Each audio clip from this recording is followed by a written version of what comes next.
Did y'all see this? Did y'all see that IGN gave Rings of Power season 1 an 8 out of 10? Just not only that. Hang on. We're gonna go up a little bit because they literally say here. Just wait. It gets better. It gets better. Morfydd Clark gives the best performance on the show. That's Galadriel. I can't. I can't even. Oh man. Bought and paid for. That's all I'm gonna say. Bought and paid for. IGN. I got freaking tears in my eyes. I can't believe this is the legitimate review. Oh my god. Oh, we're gonna be going into this in today's Rings of Power rant video. I'm Tim Anderson, aka Renfail, the bearded dwarven princess. Ah! Oh my god, welcome back to those of you who are returning. You know what we're about to dive into, and if you are a new viewer, like, subscribe, and hit the bell icon because we got way more Rings of Power rants coming. We got Wheel of Time stuff, we've got House of the Dragon, we've got Star Wars stuff, the upcoming Willow show. We do a lot more here. Support the channel with a membership down there. There's 3 different tiers. We do a lot of cool stuff for members, or you can do a one-off as a super thanks on the uploads, or if you're here during the live stream premiere when I'm sitting here chatting with everybody and hanging out on this video, you can do super chats. So hopefully one of those ways works for you to support the channel, keep me on the air. In the meantime, we got to dive into this. I just cannot. I legit cannot believe that they gave this an 8 out of 10. Let's dive in. Says, as the most expensive TV show ever made, The Lord of the Rings, Rings of Power faced an enormous struggle living up to the hype. It needed to satisfy both purists who have studied J.R.R. Tolkien's The Silmarillion and were watching sharply for derivatives or deviations from his canon, while also drawing in those who have no familiarity with Middle-earth or just vague memories after seeing Peter Jackson's film 20 years ago. It also had to grapple with challenges of building mystery and tension within a prequel, all while directly competing for viewers with the new Game of Thrones spinoff. By the way, the numbers for Rings of Power were dismal in comparison to Game of Thrones. House of the Dragon, the clear winner here, both critically and with audiences. In any case, it says the massive investment in epic fantasy paid off. Season 1 of The Lord of the Rings of Power is far from flawless, but it delivered spectacle at the absolute peak of peak TV. I could agree that it delivered a spectacle.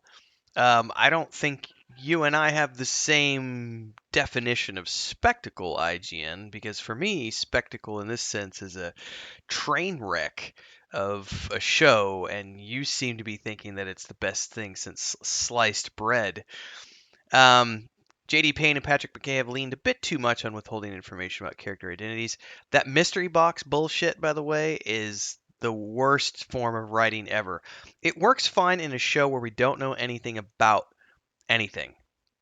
But in a case of like Rings of Power, where we're dealing with existing lore and Tolkien's world, we don't need mystery boxes. We know who the players are. We know who Aragorn is. We know who Gandalf is. We know who Sauron is. We know who Anatar is. We know who Galadriel is. We know who Elrond is. We know who all of these people are. Elendil, Isildur, Glorfindel. We know all of these characters. We don't need mystery boxes. So the idea that they Anyway, it says they produced a show that richly developed both brand new characters and long-lived elves and wizards who appear in the Lord of the Rings trilogy. I am gonna cry absolute BS on that. BS. If you look at most of the media that is reporting on the Rings of Power Season 1, it is not painting this type of a picture. But we've known since day one that IGN has been paid. They've ran a bunch of paid advertisements.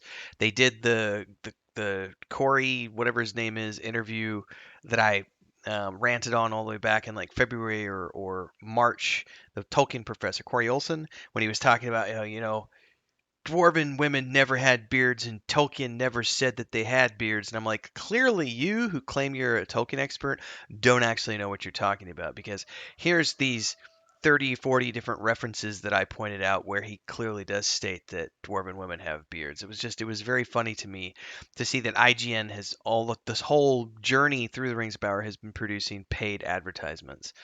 It says the plotting is leisurely. Oh my god. The episodes rarely feel wasted, allowing the writers to show off the world through absolutely luscious shots of the homes of elves, men, and dwarves. Plenty of time is spent developing the people who live there and showing how they respond to the threat of a growing darkness. The only credit I will give here is that some of the locations did look breathtaking.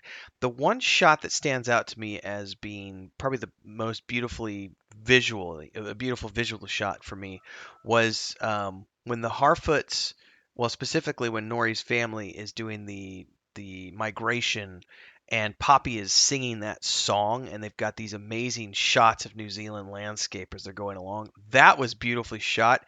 It was the one breath of fresh air out of the whole show. And then there were some Numenorian shots where I went, "Hey, man, that looks really cool." The way that we're looking out over Numenor, over the city. Um, Plenty of time developing the people who are there. No, we didn't. We condensed thousands of years of history into 8 episodes, and we rushed from scene to scene to scene to scene with little to no character development outside of Adar, who had a pretty good character arc, and maybe Elrond and Durin. Glorfindel, to call not Glorfindel, sorry, Galadriel. To call Galadriel's performance as the best in the show, oh my god. No. The best in the show was probably Adar, followed by the guy who played Halbrand, and after that, Elrond, Durin. These guys gave pretty convincing performances. I didn't necessarily care for all the writing, but they were doing a good job. I keep wanting to say Glorfindel for some reason. It's on my mind. Um, Galadriel's entire performance throughout this show, and I don't know if this is direction or her as an actress, it's mostly on the directors and showrunners. Her entire repertoire in this show is vengeance. I must have vengeance. I'm evil. I know I'm evil, but that doesn't matter. I still need vengeance. I must have vengeance. My brother's dead. I must have vengeance. More vengeance. Like that's her character. That's the entirety of her character. To call her the best, my goodness. Um, the story feels timeless and immediately relevant as it draws on the fantasy canon that Tolkien imagines while living through the seemingly apocalyptic conflict world. Bullshit. They didn't draw on any of the fantasy canon that Tolkien imagined because they invented their own story for the Rings of Power. Nothing in the Rings of Power is actually from the Lord of the Rings or the Silmarillion. None of it. It was 100% invented fan fiction. Let's just start with the fact that Halbrand, there was never a Halbrand. It was Anatar. Let's start with the fact that the 3 Elven rings were crafted last, in secret, not first. Let's start with the fact that Adar never existed as a character, although he was kind of a cool character in the show. Let's talk about the fact that the Harfoots never existed as they're depicted in the show.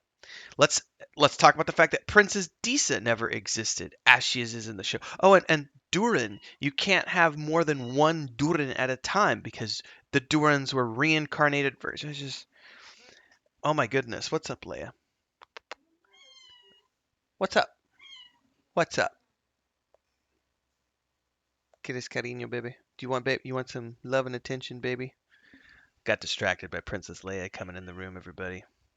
Anyway, the entire cast of characters in the Rings of Power were invented, other than Elrond, Galadriel, and we've got Elendil and Isildur. But apart from that, we've got a whole bunch of invented characters. There is no canon that they're following. They chose to make everything up. Oh my goodness here.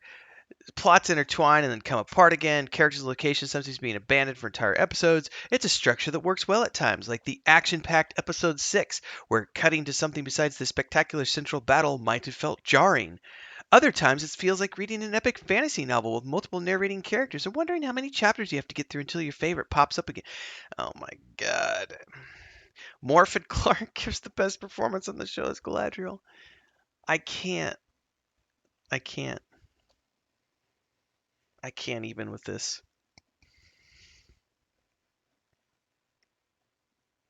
This is just ridiculous.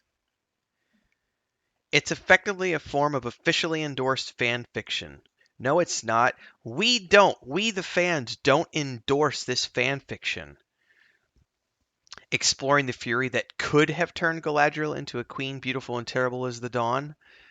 Oh my god. Well, showing. Oh my god.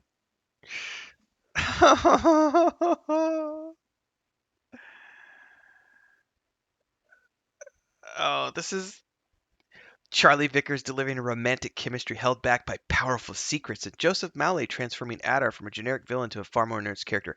I'm going to give total credit to Joseph Mowley, I think that's pronounced his name, because he did a good job as Adar. Elrond was pretty good. I like Durin as well.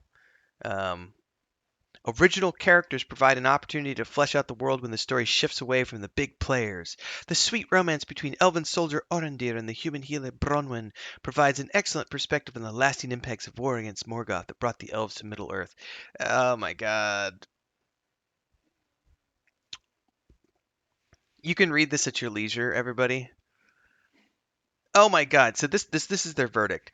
The Lord of the Rings, The Rings of Power, largely succeeds by staying faithful to Tolkien's themes and tone, if not the specifics of his canon. Ugh. Some inconsistent plotting and unnecessary misdirections slow it down, but doesn't derail the story. And when it reaches its climax in the sixth episode, it all comes together brilliantly. No, it didn't, but okay.